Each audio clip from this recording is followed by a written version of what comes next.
Olá, trilheiras e trilheiros, tudo bem com vocês? Eu sou a Edviges Rodrigues, professora de Direito das Famílias, e vamos dar início ao nosso curso sobre os novos paradigmas do direito das famílias. Nessa primeira aula, nós abordaremos os antigos paradigmas do direito de família. E esse modelo familiar que nós trataremos nesse momento é aquele modelo de família constituído antes da Constituição Federal de 1988. O primeiro paradigma que eu separei para tratar com vocês é o paradigma da unicidade de modelo familiar. Naquela época, apenas era reconhecida como entidade familiar aquela constituída pelo matrimônio, ou seja, a família constituída pelo casamento, a família matrimonial, também considerada como família legítima. Todas as outras relações consideradas extramatrimoniais eram considerados concubinatos e, dessa maneira, não possuíam nenhuma espécie de direitos, nem de direitos das famílias, nem de direitos sucessórios. Já um segundo paradigma que prevalecia naquela época era uma hierarquia entre os membros dessa família matrimonial. Existia uma nítida desigualdade entre os cônjuges, em que prevalecia uma hierarquia masculina, ou seja, o homem ele exercia a chefia do lar conjugal e também era detentor do pátrio poder, que é o poder exercido sobre a pessoa dos filhos menores de idade e não emancipados. Cabia então à mulher, à esposa naquela época, os cuidados domésticos, os cuidados com o lar, os cuidados com o marido, os cuidados pessoais com os filhos, mas todas as decisões relacionadas àquelas famílias eram tomadas pelo homem, que era considerado a cabeça daquela família. Isso pode ser muito bem demonstrado também porque a mulher casada naquela época, ela era considerada relativamente incapaz.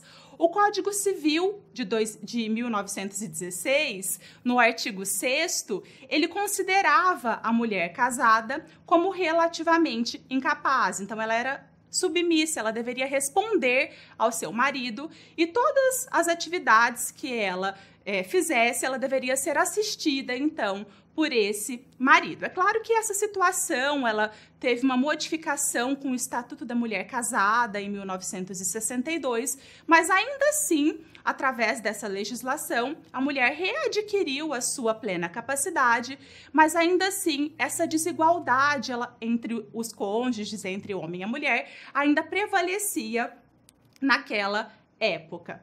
E também existia uma desigualdade entre os filhos, inclusive com uma classificação desses filhos. Os filhos, eles eram considerados legítimos quando nascidos na constância do casamento. Já os filhos que eram concebidos extramatrimonialmente, eles eram tidos como filhos ilegítimos. E ainda assim, esses filhos ilegítimos sofriam uma subclassificação, como os filhos ilegítimos naturais, que eram aqueles filhos de pai e mãe solteiros, mas que não tinham nenhum impedimento para o casamento, para o matrimônio. Também tínhamos os filhos ilegítimos espúrios, que eram filhos ou filhos bastardos, filhos adulterinos, filhos que foram concebidos através de um relacionamento adulterino, ou filhos incestuosos, de relacionamentos onde havia um impedimento para o casamento decorrente de um vínculo consanguíneo. E o terceiro paradigma dessa fase do direito das famílias é o da indissolubilidade do casamento. Naquela época, a Constituição Federal de 1967 e todas as constituições federais anteriores a essa consideravam o casamento indissolúvel, ou seja, não havia possibilidade da dissolução desse vínculo conjugal. Mesmo que fosse da vontade dos cônjuges, caso eles já não desejassem mais manter aquele matrimônio, aquele casamento, não era possível a dissolução desse vínculo. Apenas era possível a dissolução desse casamento em algumas pequenas possibilidades, como a morte de um dos cônjuges ou as invalidades do casamento, naquelas situações de nulidade ou de anulabilidade desse casamento. E ainda assim, nessas últimas situações, nós tínhamos a figura do curador do casamento, que era um advogado que lutava para que aquele casamento permanecesse vivo mesmo contra a vontade dos cônjuges.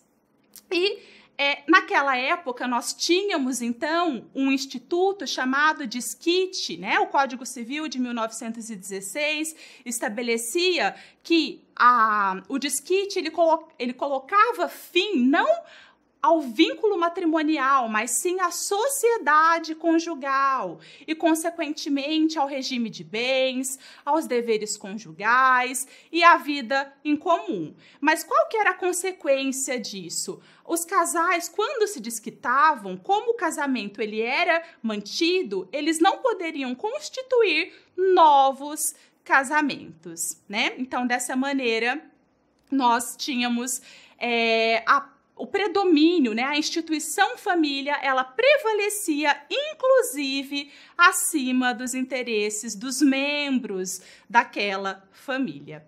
Bem, desse modo, nós encerramos essa primeira aula. Espero vocês na próxima.